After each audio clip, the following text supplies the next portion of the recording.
I want to thank you today for coming to the afternoon session for this workshop. This is something that Jason Chica and I have been talking about for a long time, ever since we changed the general education, which is going to be implemented in the fall. It's like, so we've got all the stuff built for people doing the continuing communication classes, but how do we support faculty who are going to be teaching the first year seminars, since they're now a part of that? If you look at page 2 of your packet. So where it says expression and communication, the reason we only have 2 communication classes, 2 continuing communications required now, instead of 3 like we used to have, is because now we're thinking about the first year seminar is a part of the communication suite. And the emphasis now for the first year seminar is going to be to have a shared learning outcome. SACS is requiring that we assess this program. It's never been assessed before that we know of. So how do you do assessment unless you have some shared outcomes? So it's going to be very important that on your outcomes, you will have at the top of the page that students contribute to the seminar's inquiry through oral discussion of text and material. That will be the thing that is shared between all the seminars. And people are already doing that. So that's just a little tweak, to be more intentional about it, state that on your syllabus. But then you have a choice of 3 more objectives on the page. One of them is about critical evaluation of informal or formal speaking. The other one is like to consider the ethical dimensions of communication in your class. A third one might be to use verbal and nonverbal resources to manage constraints in effectively communicating to a specific audience. So those are your options.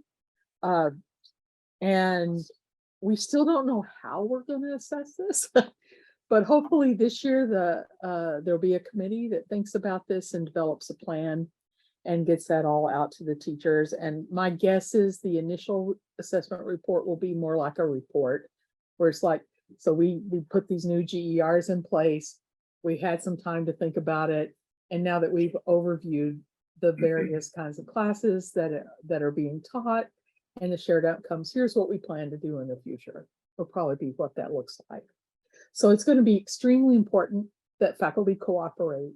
And there's not going to be a syllabus review, so nobody's going to be standing over your shoulder and making sure you do it. We're just asking people to be to do what they can to help us do the assessment in the future. Any questions about that? Yeah. Can I ask what number 4 means? So, in other words, whenever you're trying to communicate to an audience, there's all sorts of constraints around that. How well do I know them? Is it such a varied audience? I really can't define it. Is it so specific that I have to be very careful about the kinds of things I say or build or create in digital form? And so the rest of it is just teaching students to both speak about it and then nonverbal things like, in my design work, am I thinking about these constraints that I've come to sort of appreciate and learning how to kind of work with them? One of the things about this didn't come up before, but one of the things in first year seminars is that this class is intended to do a couple of things. First of all, it's the only class a lot of our students have that's small. They're thrown into big STEM classes and they really get to know the professor. They really get to know their students. It's a great introduction to what it means to be at the college. The other thing it's supposed to do is engage the students and light their fire in intellectual pursuits, right? Thought, oh, this is cool. This is interesting. I never thought about this before. So, but along with that, the seminar really needs to help students think about, how do I communicate that excitement, that intellectual engagement, and what forms does that take? So that's what 4 is about. Like, how do we manage those constraints around that? So they're not experts in your discipline, right? But you can at least introduce them to some of the things that might be at play in the discipline. So like a disciplinary exploration. All right, any other questions? Is Is this information going to be widely available? Absolutely. We're going to take all the information you have here, plus the recording. We're going to put it on the website, on the Way website. We'll send everybody a link. And I would ask that other people that are teaching the seminar, if you would pass this along, tell them, hey, check out the website once it's up there. This was a beneficial workshop, really helped me. Even though I'm retiring officially in May, I'm going to be around on remotely during the summer doing SACS reports. And so anybody has a question can reach out to me or to Jason Chica. And I'll also be doing a little consulting for Emory in the fall just to help the transition. So, and part of that consulting work is for the GERs too. So don't hesitate to write if I can be of any assistance. Right. The following page is just to show you, like, here's what's given to students. So that for the new gen eds, and you see the expression and communication section, it's a nice tidy little pocket in there. And it's got the three things: the seminar, the first year writing class, and then and it's still first year writing, that's incorrect on there. And then the two. So it's actually 4 classes that we're trying to use to get students to become good communicators. All right. Well, I'm very happy today to introduce a friend, somebody who I've gotten to know through other people and also from his books on ethics, especially. John Duffy is from Notre Dame, and he is the William T. and Helen Kuhn Carey Professor of Modern Communication in the Department of English. He's also been the head of the writing program. He was in charge of the Writing Center for a good bit at Notre Dame. One of the reasons he's here, though, is that he was in charge and supported faculty who were in Notre Dame's version of the first year seminar. And he's had a lot, and they also had an emphasis on oral communication and that. So a lot of the materials that you have here, he is sharing graciously things he built and scavenged for his faculty there. And since one of our learning outcomes has to do with ethics, he seemed like the perfect person because he is considered in our field one of the experts on rhetoric and education and ethics.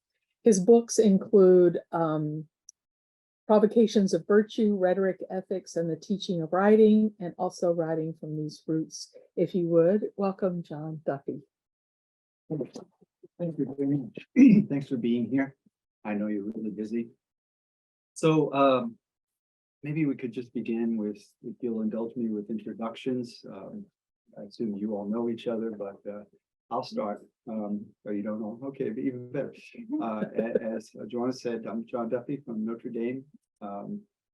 I've been at Notre Dame for about 25 years, which kind of shocks me, but and I work in the area of writing pedagogy, and lately my focus has been on the ethical dimensions of that, which I'll talk about today because I think things we can say about writing and ethics also apply to speech and ethics. So that's me. Would you mind? Yeah, I'm Linda Merrill. I'm an associate teaching professor in art history. And I'm not teaching a first year seminar next year, but I'm also the director for undergraduate studies for the department. So I work with the faculty who are teaching here.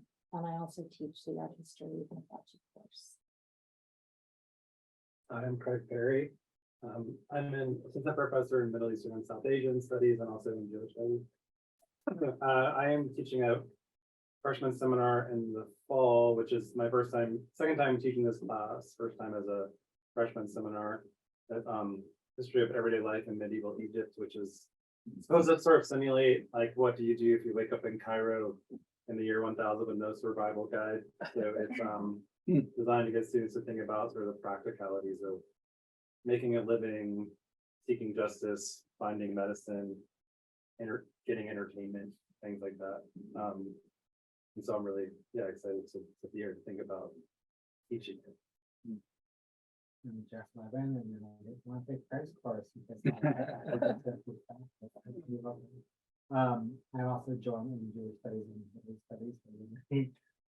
Why I teach courses on modern Middle Eastern Israel. I'm teaching for the first time here, plus in presenting American history. 4 years ago, a summer course at NYU, where I had some pre-college students, and some of all years. But it's been a while, and this is a slightly bigger course actually than I ended up with then. And yeah, just figuring out how to format the syllabus and think through it, in terms of assessment, in terms of I'm Emma Davenport. I'm an assistant professor in the English department, and my area of specialty is Victorian literature. And this past year and next year, I'll be teaching a first year seminar in law and literature. Hi everyone, my name is Mizuki Matsuoka. I am an assistant teaching professor. I teach Japanese language courses mainly, and I also teach sociolinguistics course. And this is my fourth meeting. I'm Rich Suzuki. I also teach Japanese as a teaching fellow, and I mainly teach the beginner level of Japanese language. Well, thanks. One of the things that's such a trip about being in academia is the kinds of people you meet with the kinds of courses, the things that people are teaching. I didn't think when I woke up this morning I'd hear about a course in waking up in Cairo. In what century was it? Also the 11th century. Okay, 11th century. Yeah. Anyway, well, thank you all. So, as Joanna mentioned, I directed the college seminar at Notre Dame. One day the dean approached me and said, would you be interested in taking on an additional duty? And I said, sure. Well, what is the duty, by the way? And he said, the college seminar. And I said, I don't think I'm the right person because I don't know anything about teaching oral skills. And I doubt that I'm alone in that. I think very few of us finish our graduate school preparation having learned how to teach oral skills. We may have had some seminars on pedagogy, perhaps, at Notre Dame. If you're in the writing program, if you're in the English department and you teach in the writing program, you're going to take a seminar on teaching writing before you teach, but nothing on oral skills. So what I'm going to talk about today are just things that I've learned over the years. I don't consider myself an authority on any of this. I'll be drawing heavily from a couple of books. One is by Brookfield and Preskill, and I've listed that on the resource page that you have. The other source that I'm drawing upon is my successor at Notre Dame, directing the college seminar, was Asaka Joshua. And once I left, Asaka created a pedagogical guide, and many of the activities that I'll share with you today come from that guide. So the CSEM course sounds much like your own. In our course, 66% of the final grade has to be based on oral examination or proficiency, and that's broadly defined. And we also have a few other stipulations, but that's the main similarity. So what are we going to do today? After these introductions, we'll talk about what we mean by oral skills, which is a phrase that always kind of sort of vaguely reminds me of going to the dentist. And then we'll talk about why we teach them, why they're valuable to teach. And I think probably the main part of our conversation will be on this fourth section, how we teach them. And I'll share some ideas and some activities. And then how do we assess what it is that we think we're teaching. Depending on how our discussions go, I'd like to leave time for you to work on your syllabus or your whatever an activity or whatever it is you might want to work on. Now, having said all that, in the morning session, we frequently got away from this plan and talked about general things related to teaching, and I'm fine with that. This session should be valuable or useful to you. So if there's any particular thing that you want to talk about or ask about that we're not covering, feel free. Okay, so that's basically the plan. Any questions at this point? Okay, so next slide. Okay, the screen's frozen. I think if you just tap enter, it should move, Enter. Okay, or your click button. There we go. fair enough. Thanks. I'm not really a PowerPoint guy. I did this for this presentation. Okay, so what do we mean by oral skills? In the book I mentioned by Brookfield and Preskill, they spend a chapter distinguishing between discussion, dialogue, and conversation, and they draw some fine distinctions. For the purposes of this conversation, I'm grouping all those together as discussion. I don't think the differences are that meaningful. We'll talk a little bit about debate, which is a formalized process, as you know. We'll talk about presentations, the kind of thing that most of us are probably most familiar with, going to a conference and presenting. And then finally, we'll talk about public address or the giving of formal speeches. So discussion, to get back to that, can be informal or formal. It can be structured or unstructured, and it can be dyadic, meaning two people speaking, or it can be in a group. It's characterized by reciprocity and movement, exchange and inquiry, cooperation and collaboration. In Brookfield and Preskill, they quote Bridges as saying that discussion is disciplined or concerted talk in which participants work together to address a question, issue, or problem.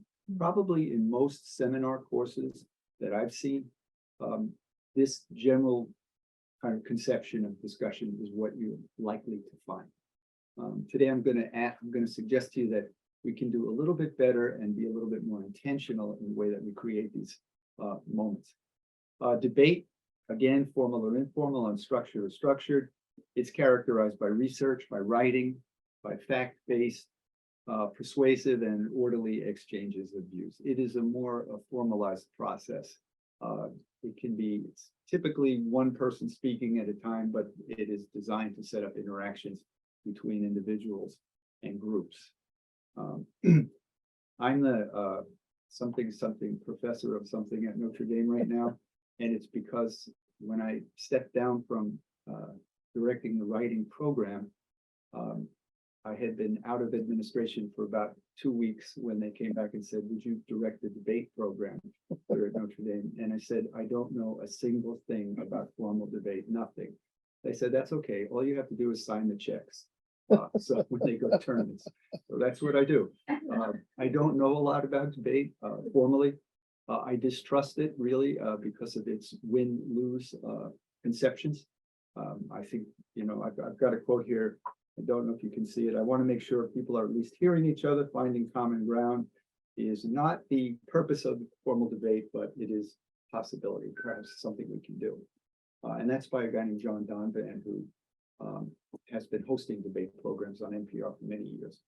So I will talk about that a little bit and give some thoughts on how to set those up. Whoops, I went backwards. Okay, presentations, we also know what they are. Communication of information to an audience by an individual or group. Research, writing, organization, visual aids, question and answer.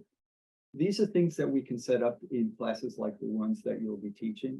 We can have students doing presentations on research or other topics. Public address is where you bring it all together, I think. It can be spontaneous, it can be rehearsed, it can be persuasive or informational. It's characterized by the interactions of speaker, audience, message, and situation, the rhetorical situation. And as a quote here that I like, there's only two types of speakers in the world. One, the nervous, two, liars. Okay. There's also a quote that I put on the top of, I teach a course on, it's called Great Speeches, where we study speech. And the final exam is for students to give a speech in a public place at Notre Dame. It's modeled on Speaker's Corner in Hyde Park in London. So we just get up, students get up at the end of the term, and we set up a podium in what we call the Great Hall, and they just sort of launch. And I tell them, if you can get somebody to stop and listen, because it's a busy place with lots of people passing by eating bagels and whatnot, I say, I'll bump your grade up one increment if you get one person to stop it. And they said, how do you know we won't just ask our friends to stop? One of my students. And I said, but then you would be dishonest. So anyway, we don't worry about that too much. But there's a quote on the top of my syllabus by the comedian Jerry Seinfeld. He says that according to polls, the number one fear most people have in life is public speaking. The second greatest fear is dying. So he says, that means if you go to a funeral, you would rather be in the coffin than giving a eulogy. Think about that. Okay, so one of the first things for anyone to teach a course like the one you're going to teach is to ask yourself, what forms of oral skills will you teach? What exactly is it that you want to accomplish? You want students to be better at academic discussions that take place in the classroom, and presumably these are skills that they can transfer. Do you want them to be better prepared to give interviews? When they go up for, say, Rhodes scholarships or Marshalls or jobs for that matter? Do you want them to be better at giving presentations? Are you teaching students who may go into fields where they have to do that kind of thing? Or do you want to teach speech as a general and kind of sort of full-bodied activity using body, voice, and all the rest? So, and that speaks to probably the one word that I will use the most in this presentation, and that is intentionality. The biggest difference between this type of course, as I understand it, and a more typical course is that teaching or developing proficiency in oral language skills is not intentional. It is a side effect of the conversations that we have about the topics. It's a side effect of the academic work. But this course is different, as I understand it. And so what you want to be doing, in my view, if you don't mind me saying, is to be thinking at all times of what exactly am I trying to do vis-a-vis teaching oral skills. Intentionality and mindfulness about the process is one key to being successful in a course like this one. So, why teach oral skills? After I developed this list, I realized that I had left out because it increases students' communication skills. That's one reason to do it, so that they're better at it.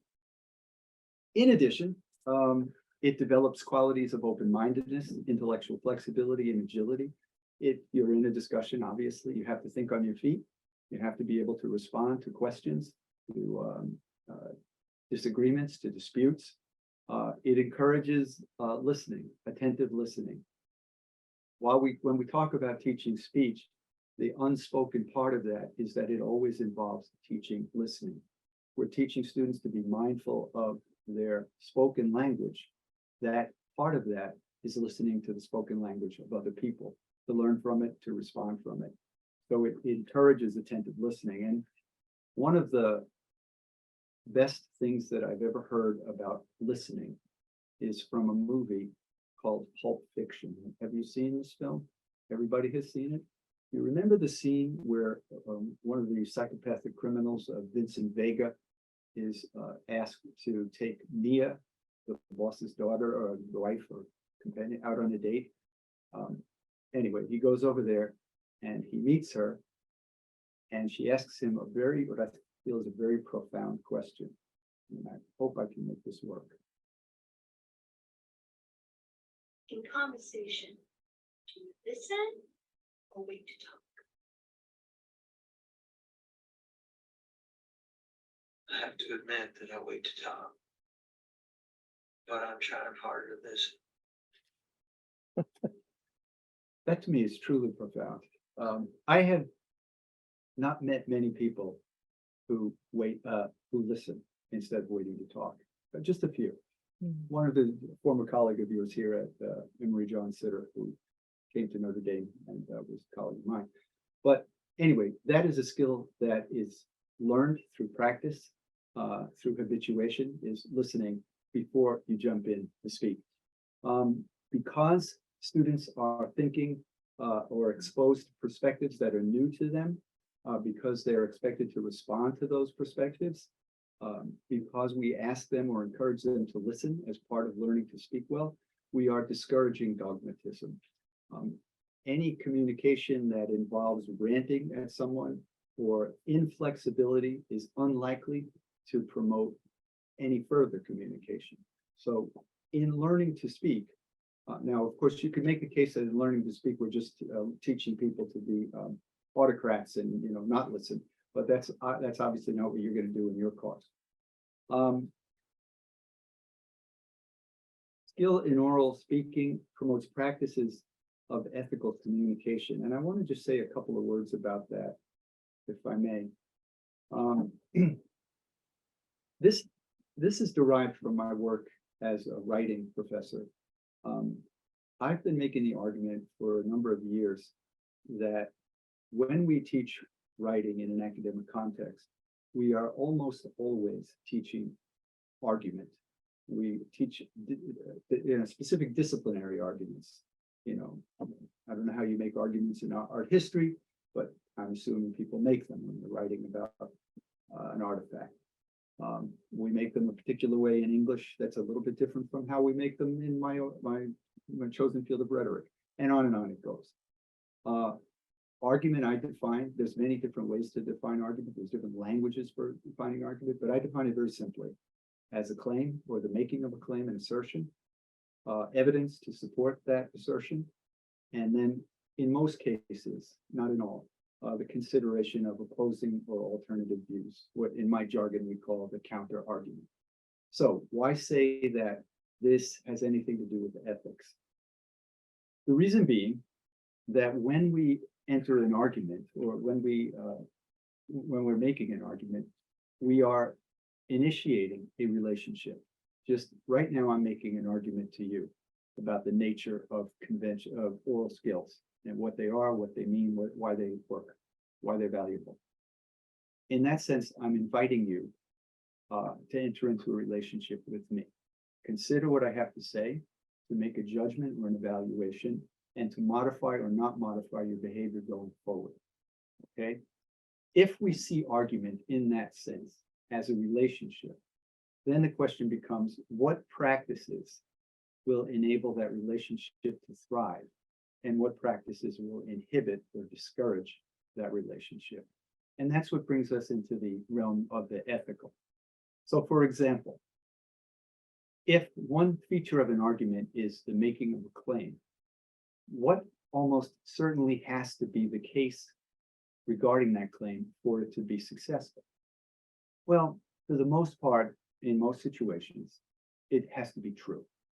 You will not listen to me very long if you think I'm trying to manipulate you or deceive you, or simply flat out lie to you about some question or consideration.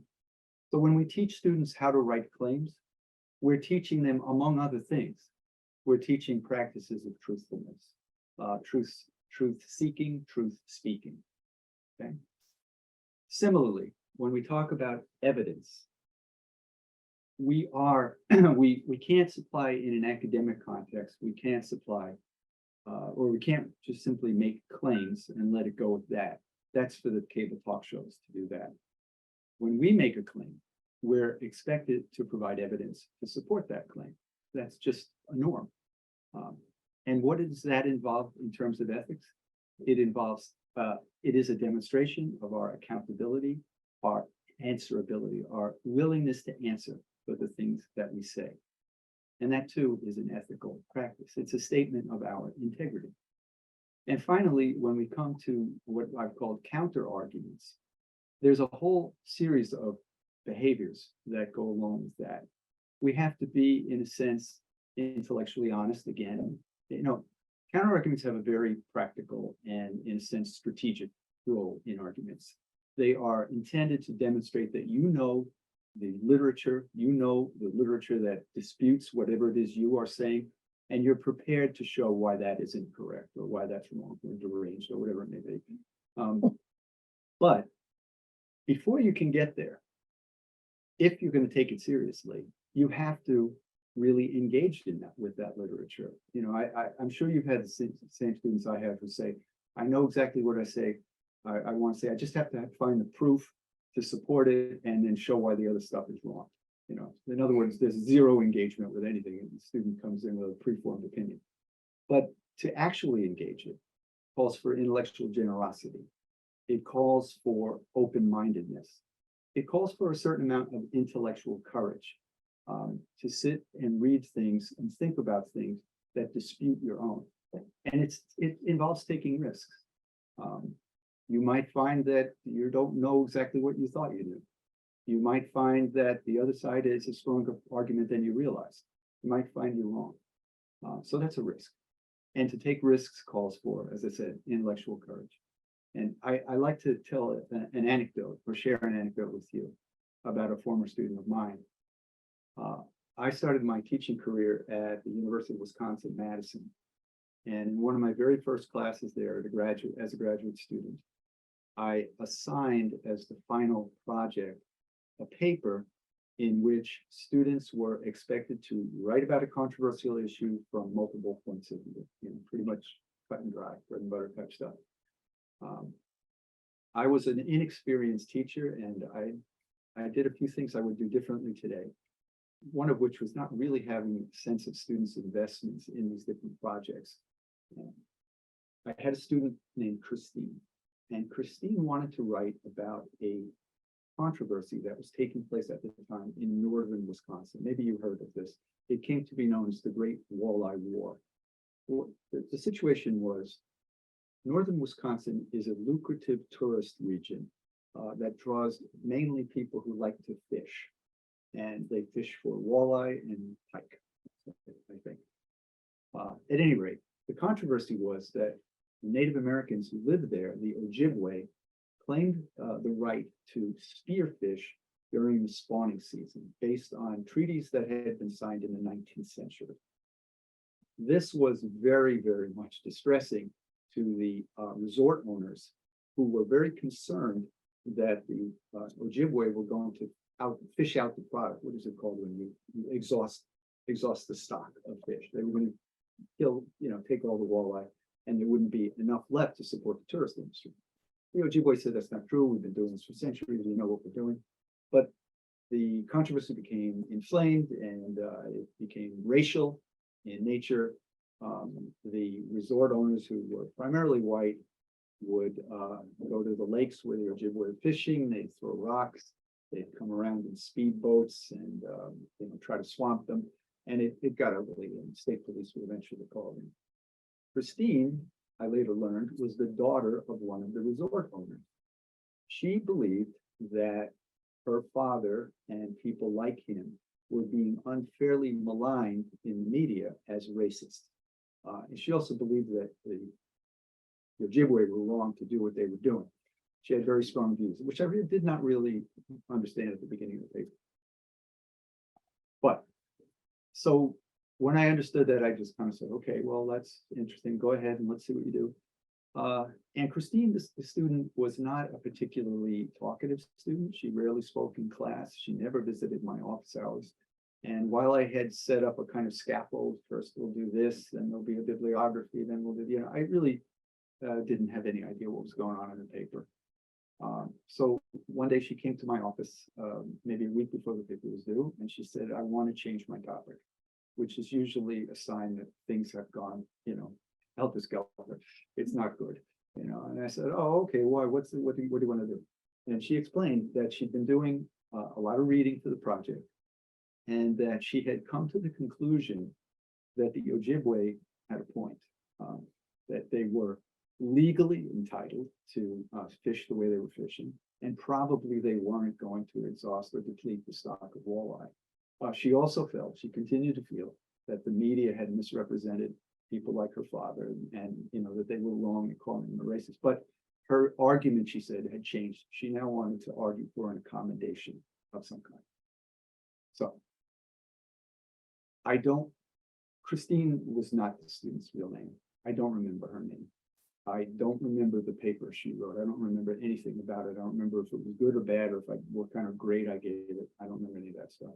What I do remember is that conversation I've just related to you, because with the language I have now, I would say that was intellectual courage, to go in and to take seriously perspectives that threaten the material well-being of her own family, and to engage those. Took open-mindedness, it took intellectual generosity, it took intellectual courage. When we teach students to write counter arguments or make them in oral presentations or speeches, we are teaching those practices. Now, truthfulness, accountability, answerability, intellectual courage, intellectual generosity, open-mindedness. These are, we could call them qualities, we could call them dispositions, we could call them habits. But what moral philosophers would call them would be virtues. These are virtues that are learned through practice and through habit, at least according to Aristotle. And so in teaching oral arguments, we are implicitly teaching what I call rhetorical virtues, or virtues enacted in discourse. And that's the relationship between ethics and a course like yours, as I understand it. I want to be specific or clear about a couple things. One is that when I say we're teaching practices of ethical communication, I'm not talking about things like plagiarism, which is what most people think of when they think of orality, of ethics in discourse in an academic context, which of course plagiarism is important. Nor am I talking about a code that we impose. You should write truthfully, you should provide evidence. Yes, of course we say those things, but they are internal to the making of arguments. In other words, our arguments will thrive, the relationships will continue, will proceed if our interlocutor, if the person listening to us believes that we are demonstrating these qualities, enacting these qualities in the argument itself. So you could say, yes, it would be good if we all did this. We'd be better people, right? But who actually listens to advice like that? Not many people. On the other hand, we can say to students, if you want the relationship that you are proposing to be a successful one, these are some of the things that are probably necessary. You need to be honest, or else you won't be persuasive. You need to be accountable to the things that you say. You can't just make stuff up. I just read today that Tucker Carlson has been fired by Fox News. I don't mean to drag the politics into it. I'm sorry. Game just came and went. But the point being, there are certain people who make statements without evidence, and they are unaccountable, and they are not answerable for the things they say.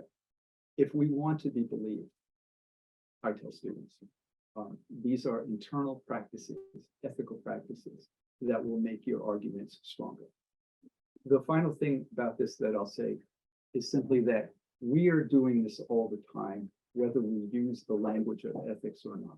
We are teaching people, when we teach them how to, find and present evidence that's relevant, that's sufficient, and so forth and so on.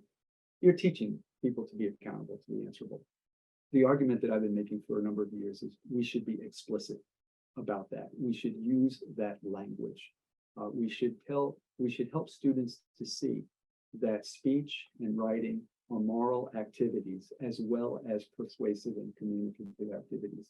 And they are moral activities because of the internal goods, the practices that are necessary in most cases, under most circumstances, for them to succeed.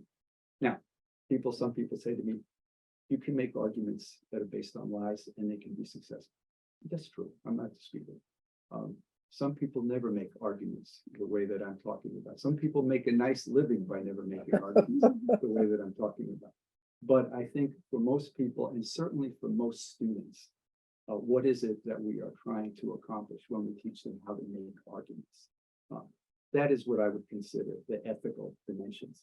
And so this, behind me, when we teach students to be credible, these are some of the qualities that they should demonstrate. I've talked about the evidence, I've talked about counter arguments and so forth. So, any questions at this point or comments? Wild and bitter disagreements with anything? Yeah. I had a student for, not for the person who's involved, but another different person who's in the college and freshman.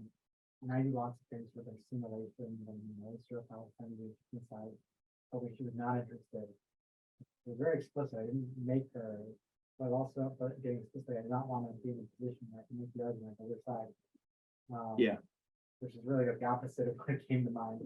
Yeah. Here. Yeah. I didn't know, I given an opportunity to rank, so she wouldn't have had to anyway, but I don't even know how to respond to that besides simply accommodating. I'm not sure if there is a way. Yeah. besides explaining the importance of it. I would agree with you completely. I don't know that, I'm a little bit wary about, you know, it's long been a truism that in order to understand an argument, you really have to rehearse the other side. In Aristotle's rhetoric, he says, you know, this is how we can defend ourselves. This is how we really get to know the subject. And I think that's true. But there are some topics that I think it is very questionable as to whether or not we should be asking students to take the other side. There are some sides that we shouldn't be asking students to take. Now, I'm not saying that's what you did, Yeah.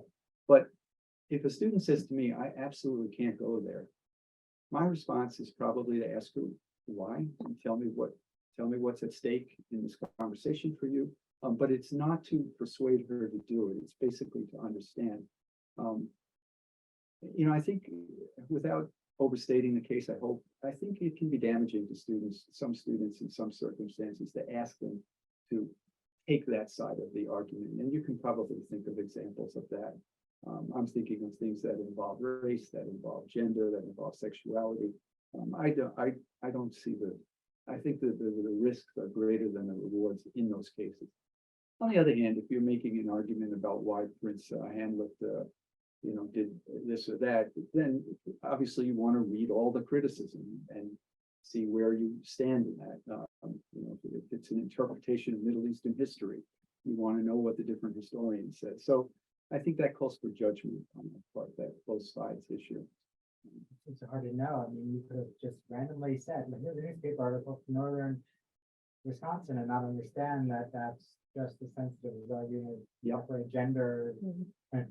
Yes. So in a way, it's, I mean, the student is very bold and has no problem saying something that, like that to the professor, but a lot of students might be in a position where they can't say anything. That's right. No, you're absolutely right. And had I been a more experienced and a better teacher, maybe I would have had a better sense of who this person was and why she was doing what she was doing, instead of saying, that sounds good, and moving on. So yeah, that when I look back on that, I think things I might have done differently. But it was an object lesson for me, despite my you know, despite my own fumbling and mistakes in making the assignment to begin with. Okay. So I've also said that discussion promotes democracy, and that is because when it works, and we're always talking about the ideal, it promotes receptivity to new ideas, to perspectives that we may not have.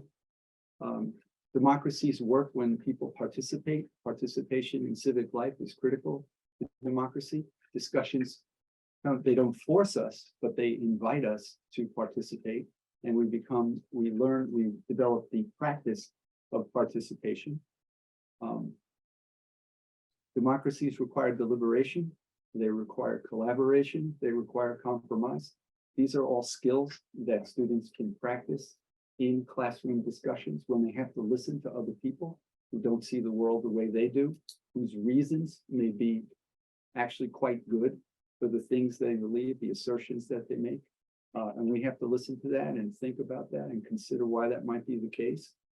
And then finally, discussion promotes democracy in the sense that it causes us, I think, to accept what I call dissensus, which is the opposite of consensus.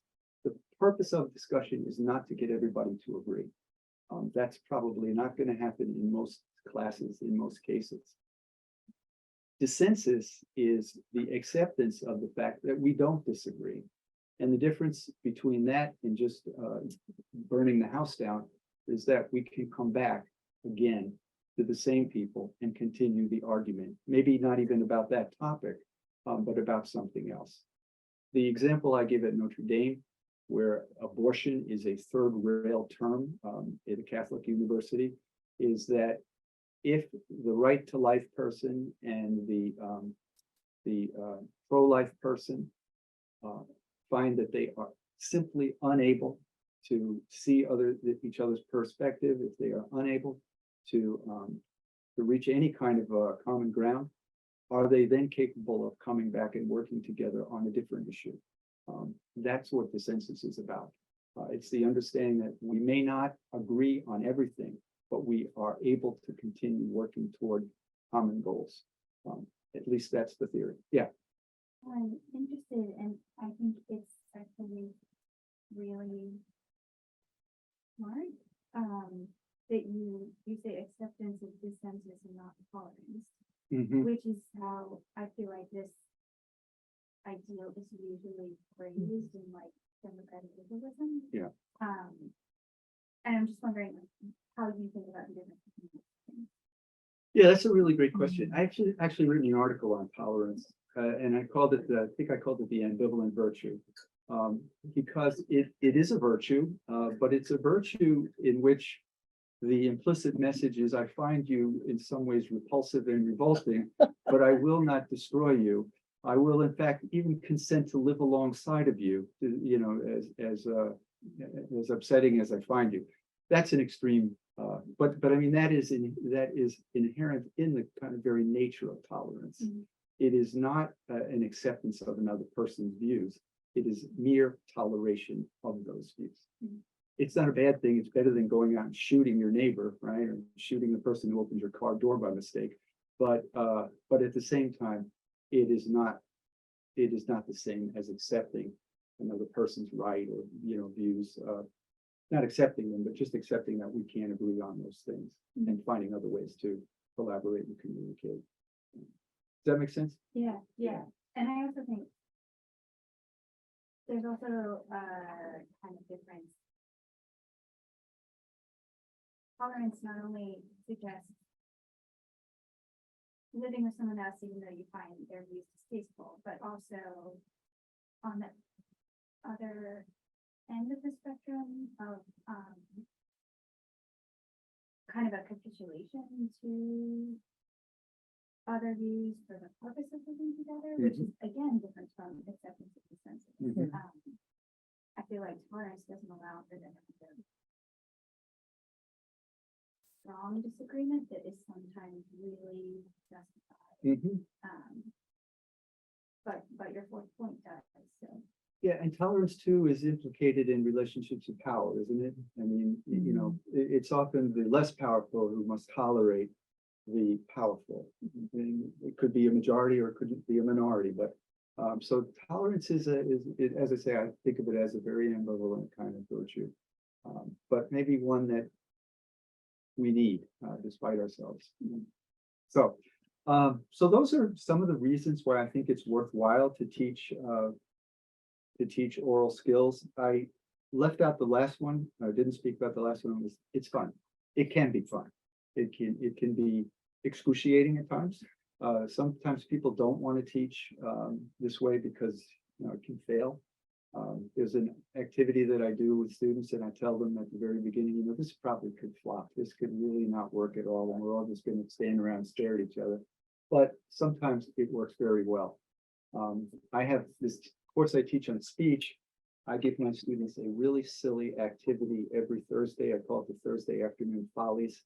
And it's designed to get them out of their seats. It's designed to get them using their voices and their bodies.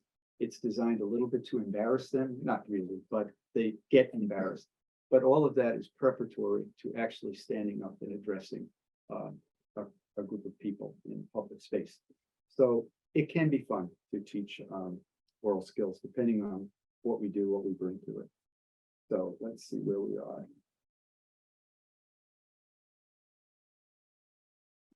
Okay, so how do we do this? That's really probably what most people want to know.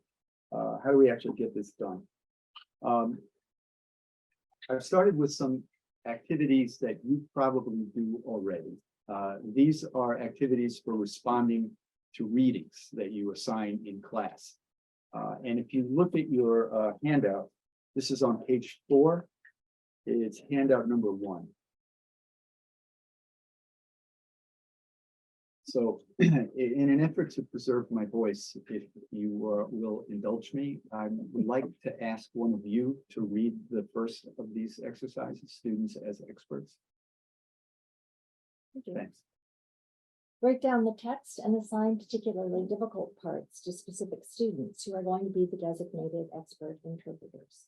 They formulate answers to questions such as, what does this add to what we've learned already? Or how do we use this language to talk about the overarching questions, themes of the class? Okay. Pretty simple, right? Does anybody do anything like this? Have any tried something like this? Joanna, you have? I have, and it was the first time I tried it, it wasn't very successful. People didn't take it very seriously. So the next year I wanted to try it again, and I actually picked 2 really good students in the class to go first. Mhm. And we met in my office and I coached them a little bit. And we modeled about how to do this and how to develop good questions and how to lead discussion. And that went a lot better. And the rest of the class then came up to their level, Mhm. which was so much better, you Mhm. know. Mhm. Yeah. There's a real sense of competition among students in the Mhm. class sometimes. If I may, that kind of brings me back to the word I used at the beginning, intentionality. By doing what you were doing, it wasn't just a random, let's try it, let's see how it goes. You actually said, this is what you should be doing. Here's what I want you to do. And then they could provide a model for other students to follow. Sometimes it helps to be very, very, very directive in the beginning when you're assigning things. I gave the example in the previous session today that when I teach writing, I use writing groups as a primary kind of form of pedagogy. I put students in groups, I have them read one another's essays and critique them. But a lot of students aren't really ready to do that. They don't know how to do that. So I give them a handout. This is just one thing. I give them a handout with language on the handout. These are things I want you to say, and this is the order in which you will say them.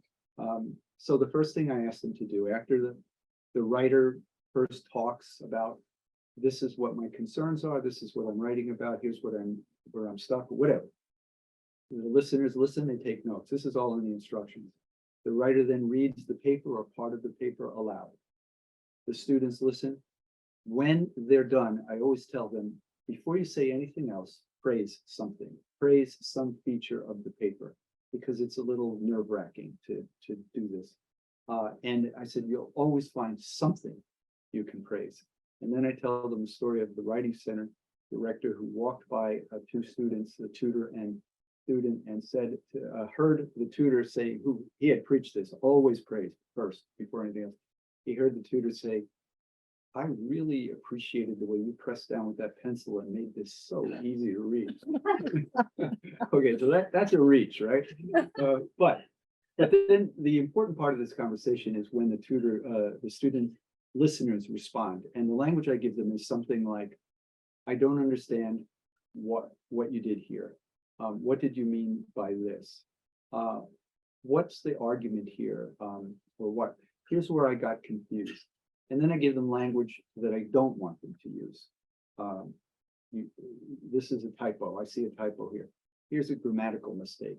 I don't like your flow. Okay, have you gotten that flow comment in your class? Yeah. I tell students it's too unspecific. It can mean anything. You know, it can be, you can be talking about the introduction, you can talk about transitions, you can be talking about conclusions. I always think of it as like, when I hear the word flow, I think of sewage that's backed up, you know? So I tell them, don't use that. But the point of all this laborious explanation is intentionality. You know, if I want them to do something that maybe they're not used to doing, I need to show them exactly how to do it, at least the first few times, and then let them go. And give them a model, in a sense, to work on, which is kind of what we did. So, how about the second one? Would somebody read the students as experts? Yeah, thanks. Yeah, did we just read that one? Yeah, I Yeah. just Oh, read that sorry, one, I I'm missed sorry. critics argument. Sorry about that. Give the students 2 divergent critical analyses of the text by different authors and ask them to take sides, put their chosen critics' view in their own words, and explain why they favor one view over the other. Okay, so these are pretty basic, right? Just the idea of getting people to engage the text and then to talk about the text, what they see in the text, and how it may be interpreted differently. The next one's a little bit more involved, the role playing. Would somebody be willing to read that one? Yeah, thanks. Students create short sketches in which they act out different perspectives on a theme or opposing positions in either. Students can write and perform dialogues using contemporary authors. So Plato, then Shakespeare, and Mass, characters from plays.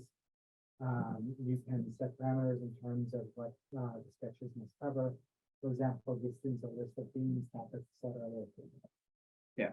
Okay, so this is and again, it's kind of, it's an effort at being creative in terms of drawing students out into discussion. I taught a course a few years back on the literature of disability. And we read a number of memoirs and fiction novels about people, characters with disability. And at the end of the class, or as we were coming to the end, I said to students, you know, we've done a lot of talking and about these books.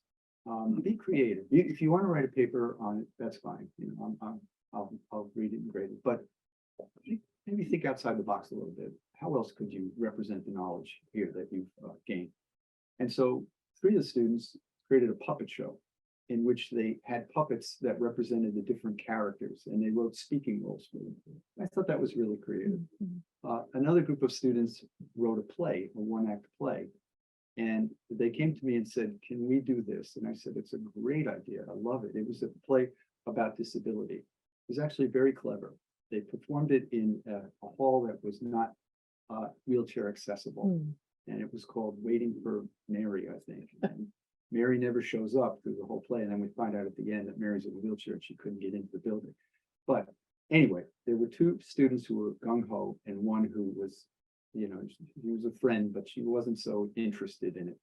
So I gave her the big speech about this is why you come to college, to take chances, to take risks, to grow, to do things that you wouldn't do before, that you'll do now. And I gave a very impassioned speech on this, and she said, okay, I'm in. That's great. And then they said, oh, by the way, we wrote a part for you in the play. I said, forget that, I'm not doing this. But I didn't. Anyway, the point is, we can be creative with some of these activities. How about the last one, the multimedia pairings? It's a long explanation, but perhaps it's worth reading, yeah.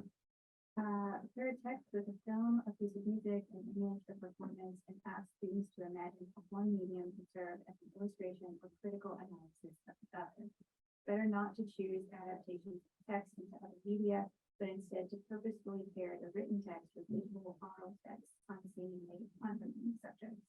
For example, when discussing a reading on the topic of human rights, avoid screening a documentary on human rights, but rather choose a conventional narrative film or an art film. By unsettling the students' expectations, such pairings are likely to generate deeper and more disruption.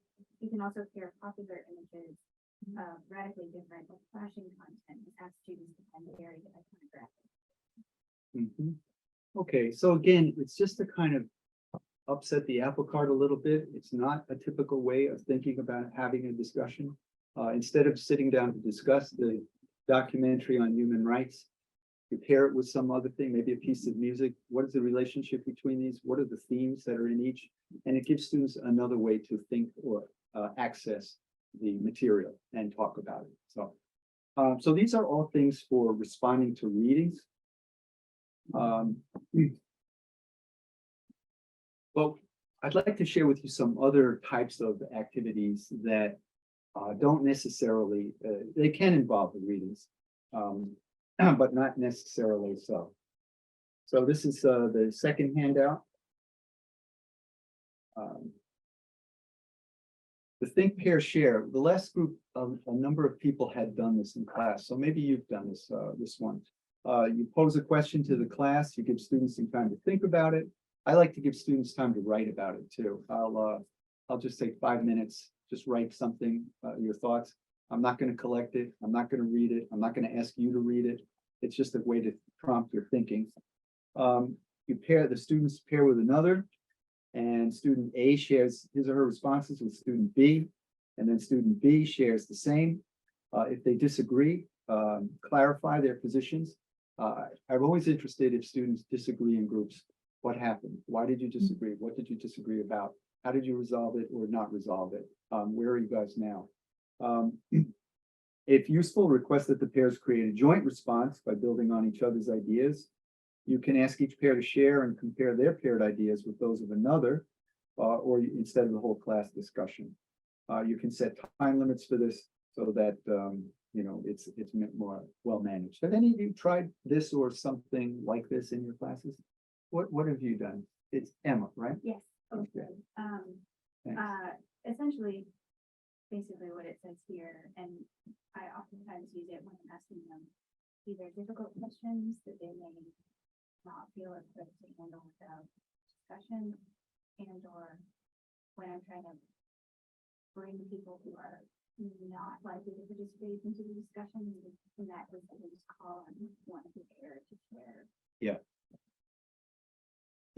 And how does it work? Would you say it's a good activity? Yeah, and they seem to actually enjoy it more than, sitting and listening to the few students speak. Yeah, that's one of the great advantages of an activity like this. There's always going to be a couple of students who are very willing to share their views, right? And it's nice to have those students as kind of a bailout when, for full class discussions. But at the same time, we talked about this a little bit. Sometimes students talk too much. Some students talk too much.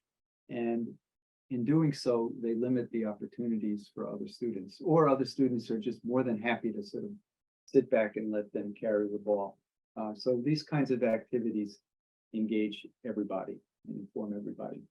The round robin, would you be willing to read this one, please? Yes, certainly.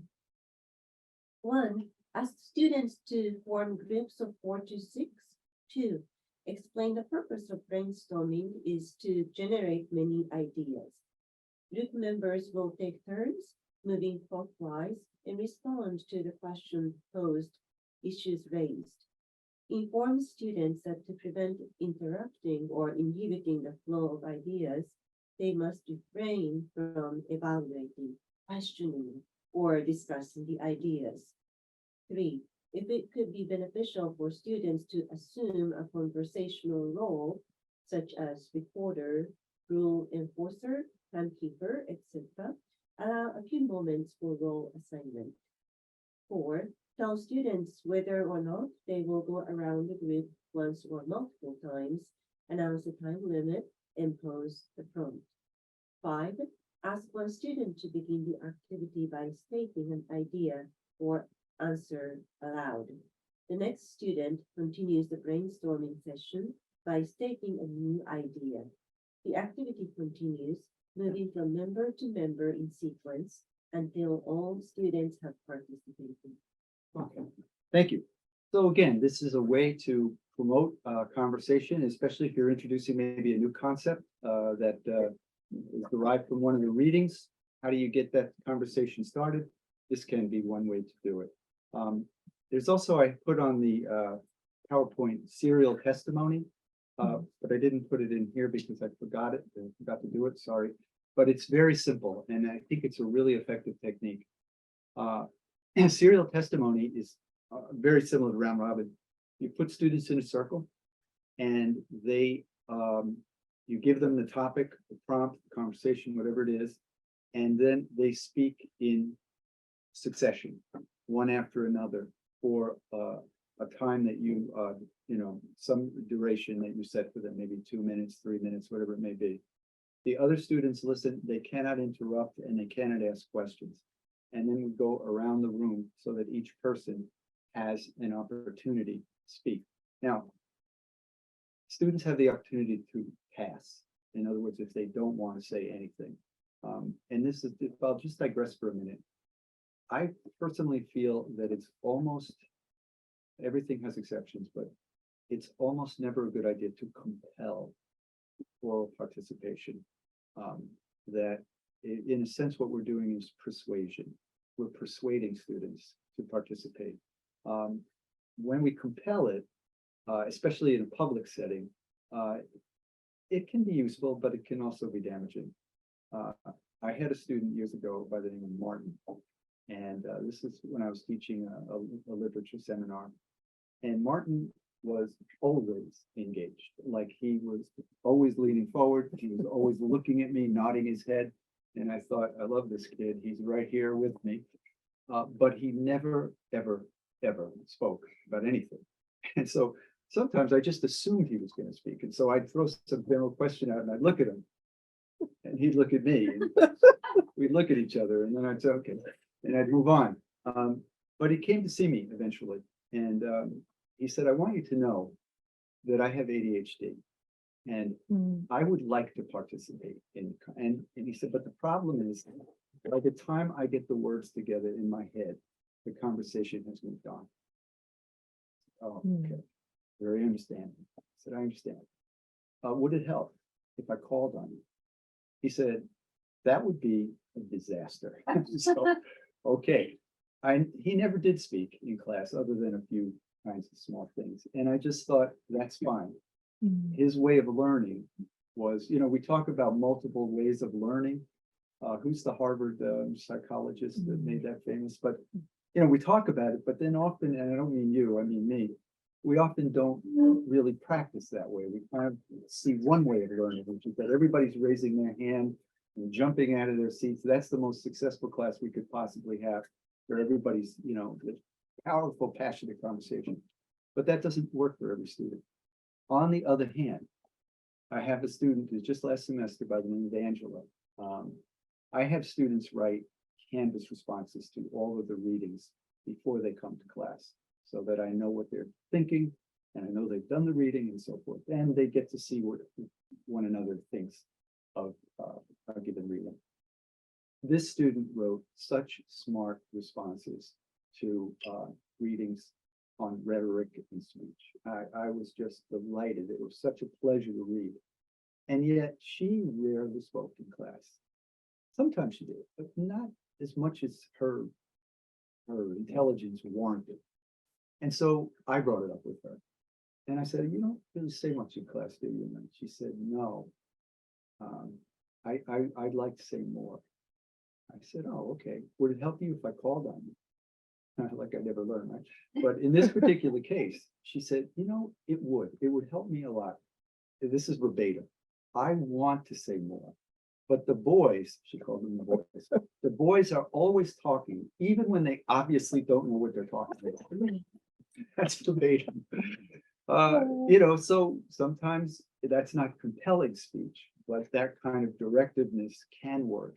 It just depends. And we have to figure out who our students are and what they need, and that can be difficult, but probably worthwhile, definitely worthwhile, to the extent that we can.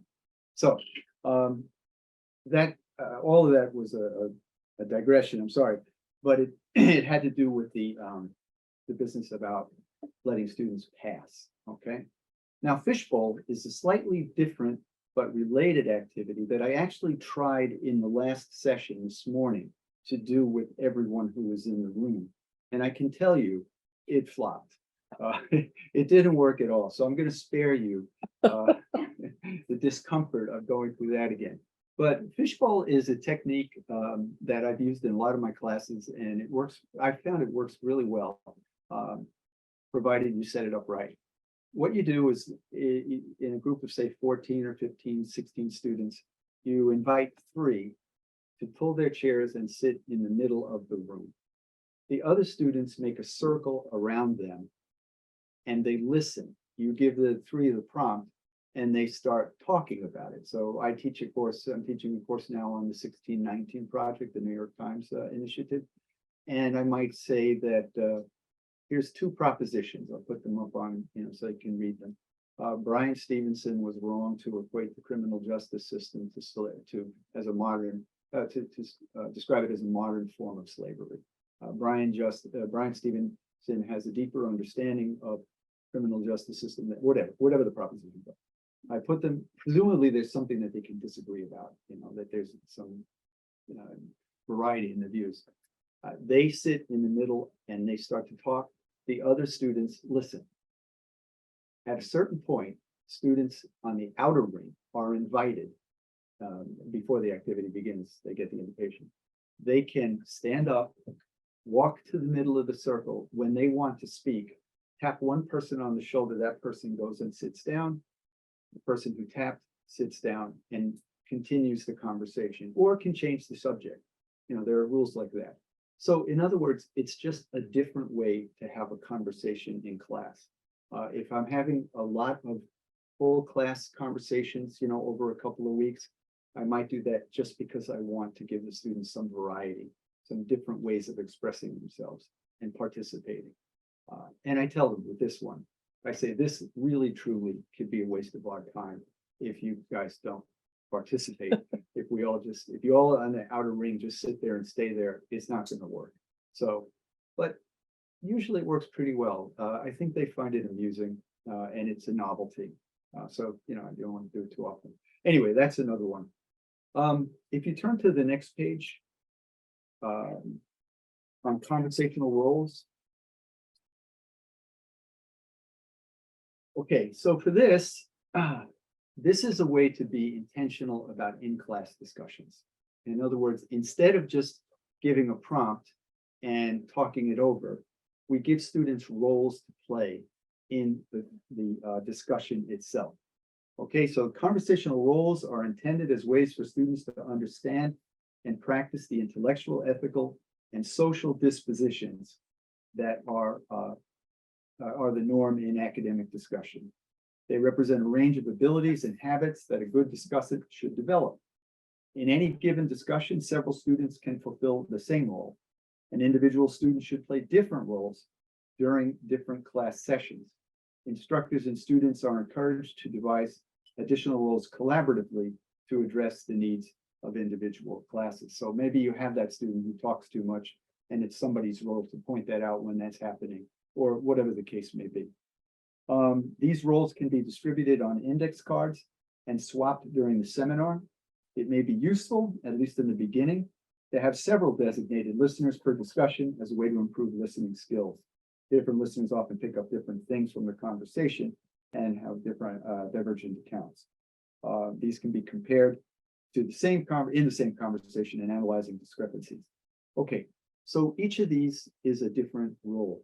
What I'd like to ask is each of you just read one and we'll kind of go around, all right? Ryuichi, is that correct? Yeah. Would you start us off? Yeah, the topic for introduce the topic of conversation, which could be in the form of a question or prompt exercise. Also articulate the importance of engaging the particular topic. Right. And Mizuki? Oh, okay. Yeah. Then Yeah. this way. Yeah, it's crazy today. Clarifier, checks for understanding, asks participants to provide illustrative examples for their points. Also raises questions or makes comments to help participants further explain or expand their points. Textual anchor asks speakers to specify precisely where in the text is expressed the particular viewpoint they claim it contains, may point to a passage into the counter argument based on the text, or point out a key aspect of the text that is being left out. Visual anchor. The role of this discussion is similar to that of textual anchor, except it applies to visual material, power film, web, etc., and music audio material. Devil's advocate listens carefully for any emerging consensus and then formulates and expresses a contrary view. This keeps groupthink in check and helps participants explore a range of alternative interpretations. Theme spotter identifies themes that arise during the discussion that are left unexplored and might form focus for the next session. Timekeeper keeps track of discussion time, makes sure all participants get equal time to develop their responses. Detective listens attentively for unacknowledged, unchecked, and unchallenged biases and/or assumptions that emerge in the conversation and brings them to the group's attention, spots contradictions and logical problems in arguments, points out the potential influence of speakers, personal experiences, gender, social background, etc., on their positions, and asks them to reflect on how this influence shapes their arguments. And there are more. If you turn the page, you find that the number of them continues. We won't read them all, but they are there for you to consider. I find this a really interesting way to get students to become intentional about their speech. They're not simply giving their views on Hamlet or on sculpture of Mark Subero, who's my one modern art guy that you know who he is? Oh, he's somebody I love. Anyway, but they're not simply, talking about this stuff. They actually have roles to play. Now, that's good in terms of helping them to practice those roles, but I think even more valuable is helping them to understand those roles, the existence of those roles, the purpose of those roles. That one can be a devil's advocate, or one can be a theme spotter and look for threads in a conversation. So it gives students some very intentional practice in doing different kinds of things in the context of a class discussion. And this activity is in Brookfield and Presskill. And I really like their idea of using index cards and distributing them to different students throughout the semester so that they have different roles to play. They make I think, some nice suggestions for assignments based on the roles. So that's at the bottom of the page. After the discussion, the students may ask students who played a particular role to reflect on what they would have done differently. Okay, if you are the devil's advocate, what did you do? What did you call out? What would you do next time? Or if you were doing it again, what would you do? Students can keep a journal or file where they reflect on and analyze the day's discussion and their contributions to it. Later, when we get into assessment, we can talk more about files that students keep. So there are a couple of others you can look at. But I think that's a really interesting way to create discussion in a classroom, and it's very much intentional. So I want to stop and at this point and ask if there are any questions or any thoughts that you might want to share. This conversational mode, do you assign like each student like just one class or couple of the Yeah, that's a really good question. I think you probably don't want too many, right? So maybe 3 or 4 people have different roles, maybe 5. They are quite different, many of these tasks. So I think you can do that. But then I think you also want students whose role it is just to listen, and then they can kind of talk about what they've heard. So there's a lot of reflection after it. But I think you could probably, and I mean, when I've done this, I maybe have 5 or 6 different roles. And that's one class, one day. And then maybe the next week, different roles for different people. And we in a different discussion. Yeah. What strikes me as valuable about these techniques is that they take the instructor out of it altogether. And so often in discussions, it'll just be a student talking to me. I can't get the students to talk to each other. Right. That's I have the same problem. And I think, even when students are reporting on things, they tend to look at you, and I'll say to them, it's not about me. And sometimes I'll get up and just kind of walk out of their line of sight, stand behind them or something, so that it's more natural for them to look at their classmates. But that is part of it.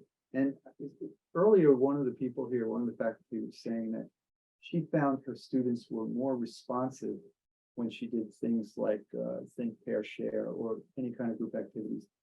And we were discussing maybe that's because so much of their education is the experience of listening to one person who dispenses the wisdom.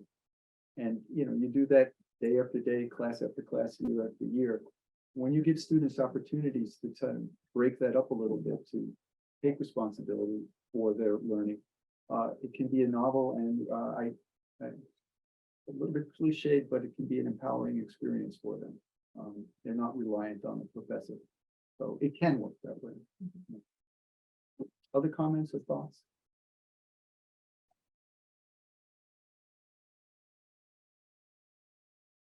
I would say, extending the point you're making is too, like what specific to first year seminars, which I know not all of us are necessarily here for that, but first year seminars are a little different from other courses in that they're more flexible with the learning outcomes. So I don't have to get a student ready to take the next 200 level or 300 level course of the freshman seminar. Rather, like the goals are process based. So these are very process and intensive pedagogies, which is good, right? but it's also like points to sort of, designing into the course room for this to all breathe, right? Because it's not necessarily, compatible with course models that are predicated on covering certain content That's, points or skills, so. Yeah, and I don't know, I think too, the experience of doing these kinds of things feeds back into courses that might traditionally be in that coverage model, and it Mhm. challenges, or makes the professor, the instructor question whether or not that's really the most important part of the class. And so I do this in small groups. I started doing it during teaching during the pandemic more intentionally, where when I was using breakout rooms in Zoom. And so one of the things we can do in Canvas at Emory is you can create groups in Canvas, and then you can assign groups Google Docs. mhm, And so then and then every student has access to a shared Mm. Google Doc that they can use to take common notes on. Mm. And so what I would do, because this is also very logistics heavy for the teacher, mhm, like note cards and such, so mhm. I would just write one set of instructions, and then I would paste them in all 6 of my groups, and they're like what they're supposed to do in their small group, and say, these are the roles you have to have. Oh, nice. For everyone, and Yeah. so it cut down like that part of my course prep, and I did this in response to feedback I got from someone observing me when I did a group project where I did something a version of your student experts, Mhm, where my expertise was more students had to master a document and teach a historical document. mhm. And so, yeah, so I don't know, I think this is, I think more about process as opposed to coverage, Mhm. which sounds like the first year seminar, the way it's rewritten, the communication, I mean, that's process and not necessarily, Right. there's some learning involved about, I guess, the rhetoric and strategies. Mhm. Mhm. Yeah, I think you're exactly right. This kind of a course, your course, the CSEM course, is about more than content, right? And some professors have said to me, well, I can't do these things because I have to cover this content. And my response is, not in this course, you don't. In this course, you will cover probably less content because part of your time is reflection. It's these kinds of process activities, but then reflection on those activities. What happened? What did you learn? What would you do differently? What was most successful? And that is to get them to think about intentionally their patterns of speech, the ways in which they speak into groups or in groups.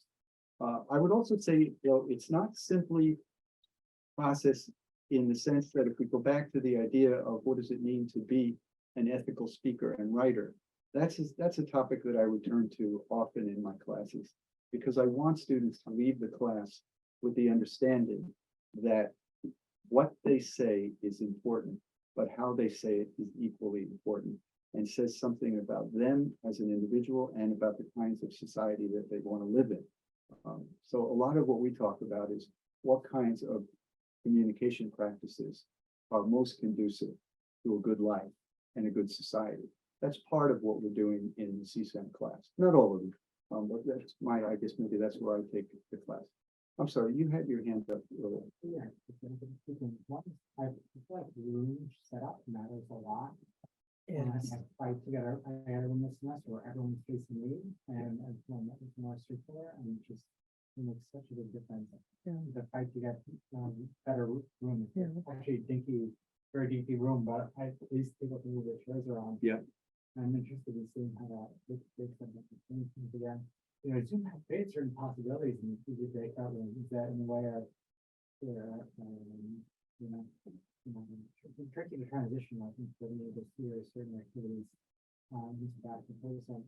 I didn't really another the syllabus as I taught the last time 4 years ago, I had students like there's so much material that I want them to read. I actually maybe I had 12 students and each we kind of broken into 3 groups and each will read 1 of 3 readings and then they sort of present them to each other. That's nice. And that worked well. And I've done similar types of things the years since. It hasn't worked as well. I think I'm going to be thinking through being more instructive in terms of what they're doing. I don't know if anyone's experienced doing this or perils or potential successes, but I'm interested in hearing about. The last thing I just wanted to mention, I signed up for this freshman seminar, to teach freshman seminar, because I was told there's something I should be working here. I didn't know like anything about like what the criteria are, like for the, I guess that we're not focusing on writing necessarily, that we are focusing on all things that's new. Is there anything I should know? And besides the fact that I'm just gonna pass the freshman. No, it's so funny when Linda and I were talking before this, Yeah. she said, I'm so glad we're talking about this because when people ask me what a FYS is, I say, well, I don't really know. There's just no guidelines, but I mean, I think it goes back to those principles. Having people intentionally include some kind of oral work with students is like the first thing we've really asked everybody to do. Up to now, it's just been, we want you to engage students, create a community, get them intellectually fired up about a topic. So you're basically preparing them for intellectual life in the rest of college. But other than that, there's really, like, they don't have to write papers if you don't want them to. I mean, it could be all oral. And Linda, she's taught this many times. I think it's depending on the subject you pick and the students you have, I think your approach will change from year to year, won't it, Linda? Yeah. You have talkative students. And they're very good. They have to. I thought that's a very important point to just raise, is that I didn't realize that, I should have. That this was, now a part of the first year seminar before coming to this workshop, so I'm glad I know.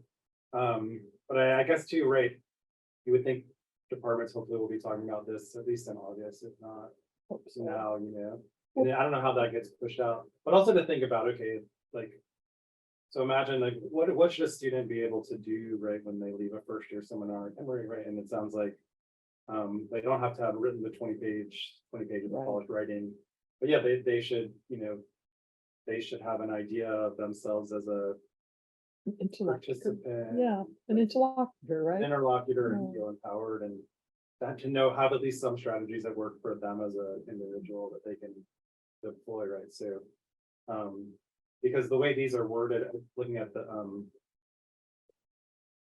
these, like, I think it is clear, right, in the overarching objective that is what that they're contributors, that they're can adapt and critical, but I guess I wonder if there's not another set of criteria or outcomes that could be maybe added to sort of more concrete. Well, you definitely, whatever you put on your syllabus, you need to also include your own learning outcomes, right?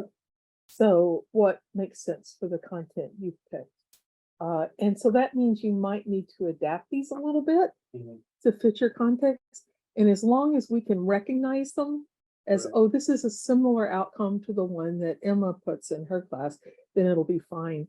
I want to tell you that I've been pushing the college to create an advisory committee for the first year seminar to work with it and continue to develop materials and help faculty understand what it is.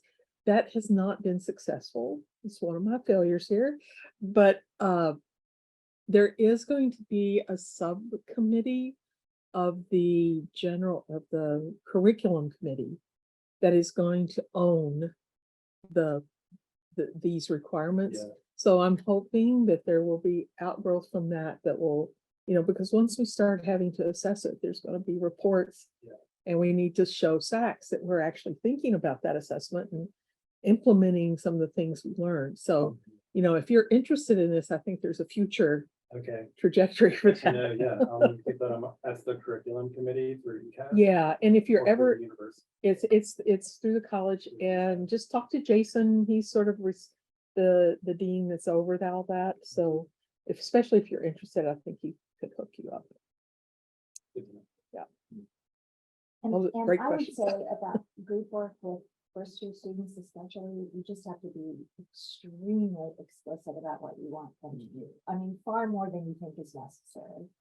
If you want them to report on a reading, you need to say, I want a 2-minute summary of this article, then tell us one thing you liked about the way it was written, one thing you didn't like, one way it connects to another reading, give them very specific things.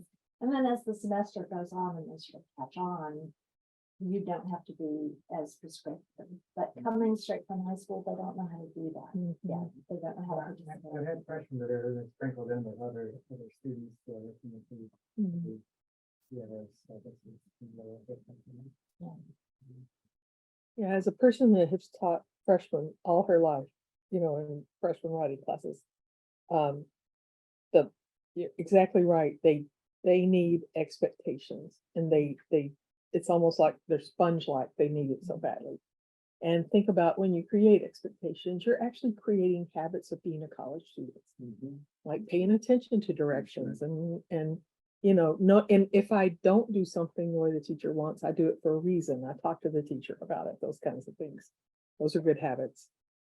Ways to go against certain urges of mine can be very open and lots of, Yeah. Here's a incredible response, whatever you want, but maybe. But then you'll have the experience of a group just kind of sitting and staring at each other. Yes. And knowing what to do, and that's the worst. Give them a task. Or maybe we can do that after we've like modeled, as you were saying, like for them, like these are the outcomes we want in group one. So then in week 6, you can say, go nuts, but then they have an idea of like what your minimal expectation is or something. Yeah. Same kind of thing about teaching past semester freshmen is they will believe anything you tell them. And so you can be like, this is what we do in college, we participate, and and so you can train them in really want, and they don't know any better, so they just do it. And obviously, we can use their power for good or evil, but I love that, like, they're trained, they really will. They're game for anything. To pick up on that point you just made about students will believe anything you tell them. On the very first day of the first semester, I was teaching a first year composition course. We call it writing and lettering. This was at the time when I still used printed syllabi and handed them out. And I forgot them. I stopped at a little campus cafe and got myself a cup of tea and left and got to class. It was a long walk across campus. And I realized that I did not have the syllabi. And so when I met the students, I said, well, I don't have the syllabi because it's a tradition here at Notre Dame. The professors never give out the syllabi on the first day, always on the second day. And they all went like this. And I said, no, that's not true. So they will believe, they trust us, they trust that we're not screwing around with them. So. Little do they know. Yeah. Little do they know. Yeah. I do want to come back to the point you made about the shape of the room. That really is important. is. I go to my classrooms that I'm assigned before, as soon as I get the room number and I go look, and then I almost always have to, it's the same person. I don't understand why we haven't figured this out yet, but I say, this room won't work for me for this reason, because it won't. And I suggest rooms that I've used in the past that would be helpful, but it does make an enormous difference, really. Like this room, for example, I couldn't move desks around and do the things that I would normally do, so this would not be a great room for the kind of class that we're talking about, to my mind anyway. So I do think that's an important point. Yeah, I don't know who really likes these, like, set up in a row, big things you can't move, and just this kind of passive learning. Yeah. There's an Emory website where you can go and put in, it's like a room finder, and you can say, I need rooms with 60 seats or 20 seats. And it shows you all the rooms and photographs of the desk layout. So you can actually, and then you make your course request. You can tell your person, please can I have this room or something. I can't figure that out when it's 4 years stuff. Yeah. Good to know sooner rather than later. I just did that for my course next semester, teaching a bigger class, but we want to have the modular desks. So I'm looking for rooms in Math and Science Center because they have good, bigger rooms with like. Yeah, they have great desks you rooms. can move. Okay, what time did we finish? Sometime between like 3:20 and 4 o'clock. All right. It's up to you. Okay. I just want to be sure that if you came here expecting to have some time to work on your own materials, that we don't overrun that time. Is that, the last class, we just kept talking and we didn't do that. And I don't think people were too concerned. But I just want to be sure we're doing that, something that you feel is valuable. Which is the what, Emily? Which is, what we're doing now. Okay. Like, I can work on my own stuff anytime. All right, okay, fair enough. Okay, so another technique, and I won't read the page, but I believe it is on, I've got stuck on my pages here. Nine? It's the one on debate, No. Yeah, page 9. page 9. So I'll find it eventually. Okay. Yeah, this is a pretty straightforward description of how you can set up formal debates in class. You know, propose a motion, divide students into teams, explain the ground rules, give them time to prep, et cetera, et cetera. And, you know, this can be an interesting activity as well. Again, if you are comfortable with this and you like to do this, and I think a lot of students, at least a lot of Notre Dame students, it seems to me, come out of high school debate programs and they just are raring to go with this kind of thing. So I do it once in a while. I don't make a practice or a habit of it. So in sum, these are some things that I think are general across what we've been talking about so far. To be prepared, and to be prepared, I just mean if you're stopped, if someone, this is what I used to say to the graduate students when I was preparing them to work in our program. If somebody stops you on the way to class and says, what exactly are you doing today? What are you trying to accomplish today? That you're prepared to give an answer. You know, today I want to do this. I want students to work on this. My goal, the reason for that is, so what are you doing and what's the reason for it? I find if we know that before we go into the classroom, we're going to have a better class. It seems you know, basic, but I found that it's worth pointing out to some, not to you necessarily, but to be mindful, and that's another way of saying to be intentional, to just be aware that you're doing things intentionally. What are you doing? Why are you doing it? Flexibility. Oral activities don't always work the way they're supposed to work. And sometimes things just don't work at all. So you have to be ready to move on, to try something different, change the rules, to see what happens. Thing I found, at least in my teaching, what I can almost always predict is if something goes just beautifully in one class, and I think I am doing this for the rest of my career because this is so good. It won't work in the next class. It just won't. It just won't. I don't know why exactly. I taught a class years ago on the subject of literacy.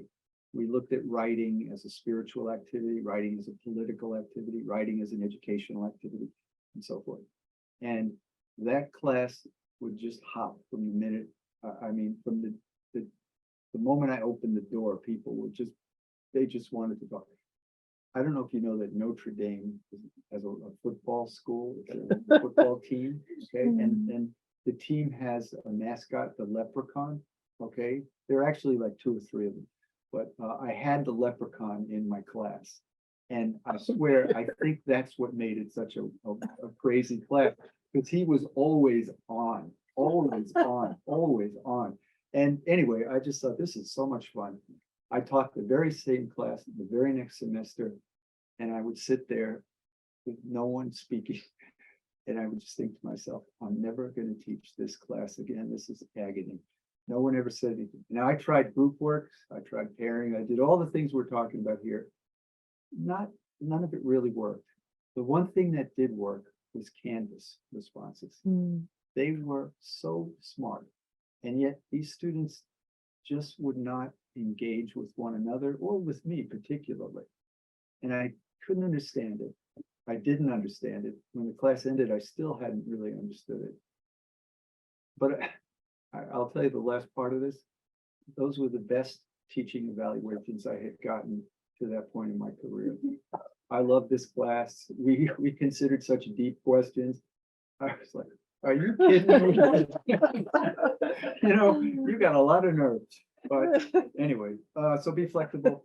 And then be meta. And this, other than intentionality, meta is, I think, the most important part of this way of teaching. Explain what you're doing and why you're doing it whenever you do an activity. It's a way to show respect for the students, so that you're not just having them hop through hoops for the fun of it, you know, for your own amusement. But also, I think it just helps them to understand what they're doing in class each day. So every activity that I do, or I try to, I forget sometimes, but I try to say to students, so what we're going to do now is we're going to do this fishbowl thing. It's a different way for us to participate. You know, I don't think it's any better than a regular discussion, but it is kind of novel and it might be fun. It won't work if you don't, you know, blah, blah, blah, and on and on and on. I probably talk too much in class, but I just think it's really very important to be meta about this kind of work. I think, frankly, I think college education would be better if we were meta in many ways. I mean, instead of lecturing from the minute we said, we might talk about lectures for a little bit. Why do we lecture? What do we learn? What are the limitations of lecture? How does this lecture work for you? Did you gain anything from it? Or are there other ways that you learn better? I think those conversations are really important to have in a classroom. So the other big question that comes up is, how do we assess this stuff? All right. And it's a good question. So this is page 10. There are different ways to do it. One of my colleagues at Notre Dame, Mark Roche, he's a German language and literature scholar, former dean of the college. He teaches our CSEMs often. He's a big fan of them. And his form of assessment is a final exam that's an interview with one or two students. And Mark will have a series of questions, most of them related to the course material, but he's judging them, and he makes this very explicit. He's judging them on things like their critical thinking. How well are they forming an argument, at assessing the value of the evidence, at coming to conclusions?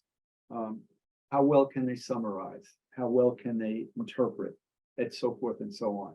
So these interviews typically take him 20 minutes or so. Sometimes he'll have one student, sometimes two or three. Obviously, this is a lot more work and much more time consuming than giving a final exam. On the other hand, you don't have to grade them. So, I mean, you grade them right on the spot. So it does save that time. But I've never done this, but I think it's a really good and interesting way to see how students, what kind of progress have they made since you first met them when you came into the class. For presentations and speeches, what I'm looking for example, in my speeches is the structure of the speech. Is it well structured? Does it have a beginning, a middle, and an end? Can I understand what those things are? Does it provide a good appraisal of the material? Does the speaker seem to know her stuff? Okay, which is very important. The time limit, the engagement with the audience, and that really, that's things like pacing, volume, pitch, and tone, and eye contact, and all the things that you would expect a good speaker to do. You know, we were talking about this also this morning. In my field with rhetoric, every concert, every conference I go to, people read their papers. I read my papers. This is supposed to be a field in which we speak and write extemporaneously, but we don't do that.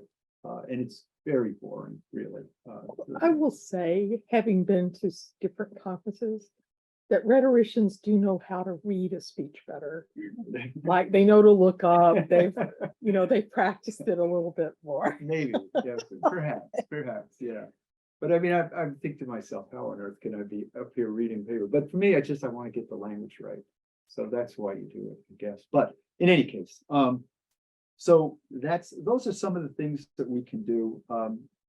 In a minute, I'll show you a rubric, because that's the way that a lot of people work, through rubrics. But aside from the faculty interview, student self-assessment, we can give them tools for assessing themselves. Now, this presumably should be going on throughout the semester in the reflection periods, right? If you do a particular activity, some sort of group discussion work, it's helpful to make time to ask students, how did that work? What did you get from that? What would you do anything differently if you did it again? What was the best part of it? What did you really learn from? And to have those kind of conversations throughout, again, to get them thinking about the actual work of speaking and listening. But this little one, I just love because all of my students say on a regular basis in class after class, going off of that, I want to say that, and I'm happy that they're speaking, but we can give them a little bit better language. So this is something you could give out to students. Why did the previous statement make you think of what you're about to say? It's important to signal the relationship between your comment and the previous comment, if you intend to connect them. So here's a few phrases you can use. And this kind of goes back to what I said, I give my students language when they do writing groups. This would be language for a conversation. Your comment raises an interesting question. There's some further evidence we could add. I agree, and I would add, and then we have our next page with more of them. And then students can add their own, okay? But this is language you can insist on in a group discussion and ask them to make a checklist and write down what are they saying other than going off of. In the group this morning, somebody said, no, that's a really good idea. Going off of that. Then she caught herself. It was funny. After we laughed. Yeah. So John, can Yeah. I interrupt here? of course. I really struggle to get students sometimes to engage in. It's always like somebody will say something, I respond, then somebody will say something, I respond. There's no like responding. And I've tried like setting up, setting while they're around the table, I'll give them language like this and I'll make a statement about our current content. And I'll have the student say, I agree, and and then the next one will have to say, I disagree because, and we just keep trying different things. It's still not perfect, Yeah. but I do think using this kind of language gets them to understand that they can control the conversation with certain rhetorical moves, right? Yeah. And I don't know if you have the problem where students in a conversation, they will look at you and not at the class when they're responding, right? And yeah, it's hard to break them like that. It's very hard. I don't know that I will ever be able to break my students' habit of using the word like, interjecting it between words, between sentences. Like it's like really, I think like it's a good idea that we did this, I'm not exaggerating. I kind of listen to that now and I'm just but perfection is not the business, right? We do what we can, and these are habits, and the more we practice them, the more likely that students are to retain some of that stuff. So there's on the bottom of page 11, or actually it takes up most of page 11, there's a self-report sheet. I don't know if Asaka made this or not, but basically you give this out to students or something like it, and they keep track of their own participation. So, which ones would you initial when you got, not you personally, which ones would the student initial after a week of classes? Did I ask for clarification? Did I ask a pertinent question? Did I help another student support, extend, or question his or her idea? Did I disagree with an author or make a different point? You could give these out maybe once a week, once every 2 weeks, and just keep a running file, or ask the student to keep a running file.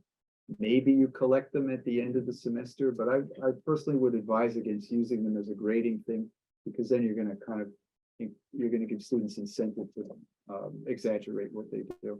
So, but it's for the student to be mindful of what they're doing. I wonder if they did this, like every 2 or 3 weeks and kept it to themselves. And at the end of the semester, I always have my students do a reflection on the the learning outcomes for the class, always like a 4 to 5 page reflection instead of a test. And so if one of my outcomes was participation of some kind, then they could use these to draft a couple of paragraphs of like, Yeah. here's how I participated this semester. Here's where I want to improve, and here's some strategies I have for improving in the next class. I wonder if that wouldn't be more useful than like a Mhm. grading rubric. That's you a good know? idea. Yeah, that's a very good idea. Has anyone tried anything like this? Yeah. So, one of my colleagues, Victoria, elsewhere, Lauren Eric's client, she gives her students, participation self-assessment in the middle part of the semester and then at the end of the semester. Mm-hmm. And so I started using her assessments and, it asks students, how they feel that they've contributed to class discussion, and it also asks them things like, how have I, the student, made classroom discussion inclusive? So it is directing them at the same time as it's having them reflect. And it's like interesting to see what they write, especially what they write about how they'll improve for the second half of the semester, but then oftentimes it's naturally having a practical effect. So I like this because it actually gives like a way to track. Like ideas. Yeah. Yeah, I like the idea of giving it to students and letting them manage the paper flow, because personally, I can't keep track of all the papers in my life to begin with. And, to add a whole new list of things would be just confusing for me personally. But this way, it's theirs and they can chart their own progress. So the other more really popular way of assessing oral skills is the rubric. Yeah. And I've given you one from Marquette University. I think it's a good one.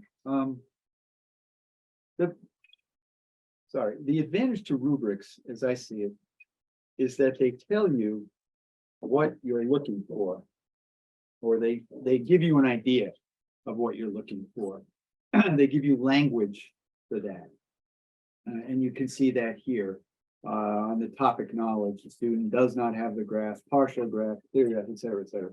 And so they can be useful for that. In a way, I think they're sort of a fiction.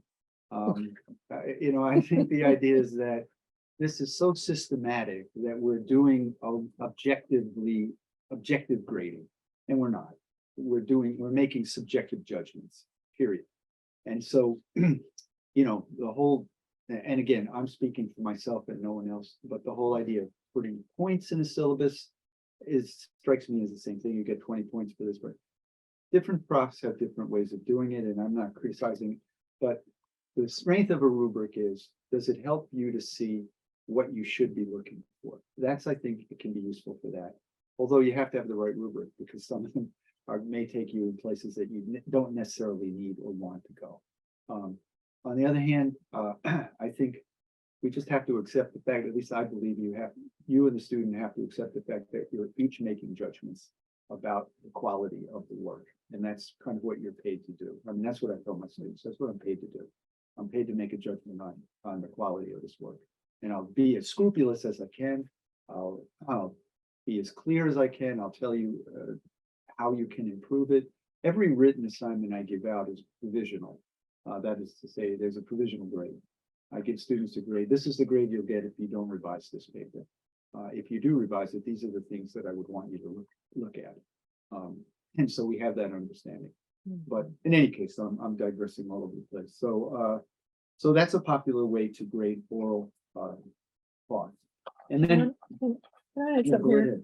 One of the problems I have with these kind of rubrics is that there's often things on the rubric that the teacher never addresses in the Yeah, class. that's right. Like if you're gonna judge them on delivery, then you better have some instruction on delivery.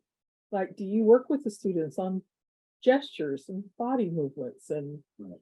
those kind of things? So that, I think a lot of times you just, they'll know how to do that. Well, right. not necessarily. Yeah. Right? That's right. Um, Yeah, that's, have we talked about students who don't talk in class and why they don't talk in class? Did we have that conversation? one of the things I think is because they don't get rewarded for it. You know, we will say that class participation matters, but we grade them on papers and on, you know, tests and whatnot, not on so much on participation. A lot of syllabi have a participation grade, like it's some percentage of the final grade. I found when I was directing the writing program at Notre Dame and I would talk to the faculty and the grad students, how are we using this? Like, what are we actually doing with this participation grade? And I found that it was like a slush fund that faculty would use just to boost up students that they felt needed a higher grade or deserved a higher grade. So, you know, they did all the calculations and it came out to a C+. They really wanted that student to get a B+. Well, I'll give them the A on the participation grade. Fine. You know, I would say, well, why don't, if you think they deserve a B+, why don't you just give them one? You don't really need to do that. But in any case, again, I'm sort of getting off topic. Are you all familiar with ungrading? Is this a concept that's found its way to you? Yeah. Essentially, it's talking with students before, during, and after the semester about what they want to do, what they hope to improve at, how they assess the quality of their work. And so the grade becomes the result of a conversation between you and the student. There's a good book on it by a colleague of mine at Notre Dame, Susan Bloom, goes into it in much more detail. But that's another way to do oral assessment. In my speech course, there are two major speeches, and I watch them with students. I videotape them, and then I watch them with students, and we discuss them, the strengths, the weaknesses, and then I ask them to help me figure out the grade. And we're usually in the same ballpark, and I'm always willing to compromise a little bit. So I think that's another way to do grading. So I think that's pretty much all I've got to say. Questions at this point, things that we haven't covered that you might want to ask about. Just, I'm curious, I don't know, it might be off topic, but have you ever done portfolio this time? Say again, please. Portfolio. Portfolio. Oh, the portfolio. Have you ever done that? I'm just like curious. Yeah. In each class that I teach, all the assignments at the end of the semester, I ask them to resubmit. So if we've had a paper, if I, you know, now this doesn't apply to the oral stuff, it's more to the written stuff. Yeah, but I will grade any work that students turn in, I will grade in return with a letter to them about how to improve it. And they do not have to revise. That's up to them. But because students at Notre Dame and maybe students at Emory are so grade conscious, they always revise. So that's what we call the final portfolio in journalism. What about the workload that's involved? What about the workload that's involved in that for you at the end of the semester? It's a lot. Yeah, it's a lot. It's like, don't call me for a week because I can't come to the phone. Yeah, it's intense, and I don't love it. But at the same time, you know, I think the idea is to improve. And so it's a way to give them an incentive to improve, to revisit, to have a conversation about the work. So yeah, but it is intensive. Also, you're not marking it up for revision, right? You're just, You mean You're- the second? yeah, you're No. just reviewing it. That's and- right. I'm not So it's a I'm not little- writing a lot of comments on it the second time I read it, because they don't come and get it back most of the times. You know, I used to, when I was teaching at Wisconsin, Mhm. the faculty used to leave out in the hallway in a box, you remember these days, Mhm. all student papers. And I would see, I was a grad student, I would see these papers with, you know, this terribly crude handwriting, and I was just imagining how painful it was to write that small. And no one would come all summer long, it would just sit there. So the teaching takes place during the semester. Right. You're not teaching them anything when they're gone, you know, they're gone. So, yeah, so I just read them. I may make a comment or two for my own sake, so I Mhm. remember what I'm doing and justify to myself what I'm doing. But yeah, You Do you know, have them submit the earlier version of the paper? They resubmit so you can compare Yes. them? I have them submit the earlier version, the revised version, and I ask them to write an account of the changes that they've made so that I know what to look for. You know, so I don't have to maybe go back and read a 20-page paper all over again. I can kind of find out, what did you do that change it?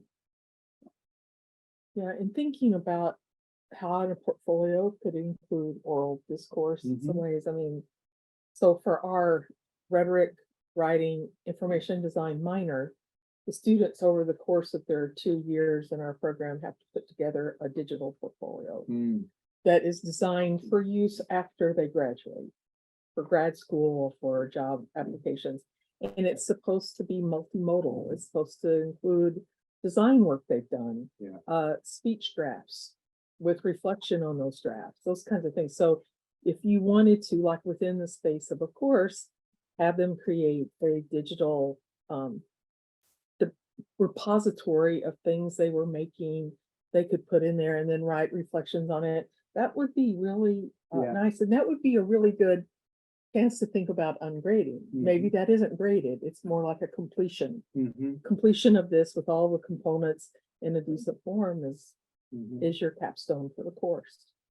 Yeah, I've been fooling around with things like podcasts in place of a final Mhm. paper. They're a lot of work for the students, really, to do the research, to do the actual interviews, or Right. whatever it is.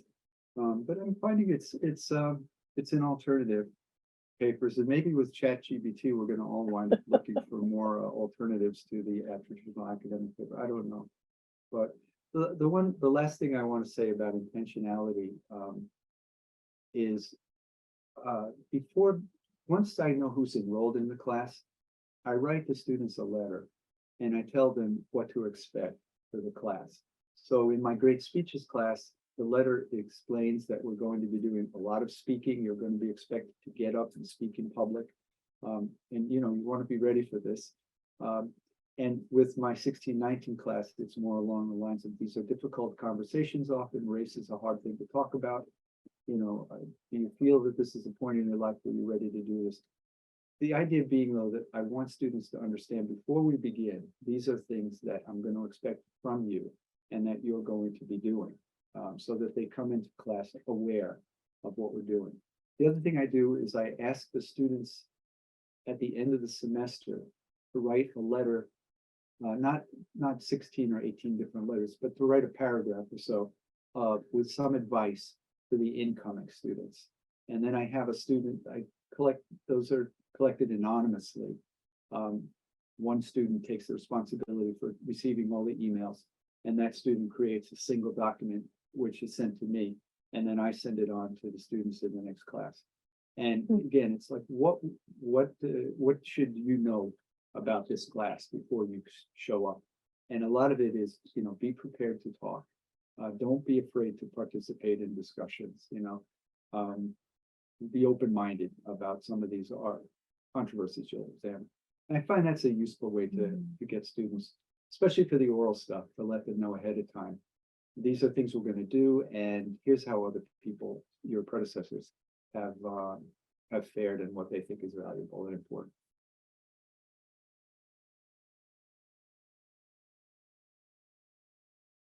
Other points, questions, thoughts?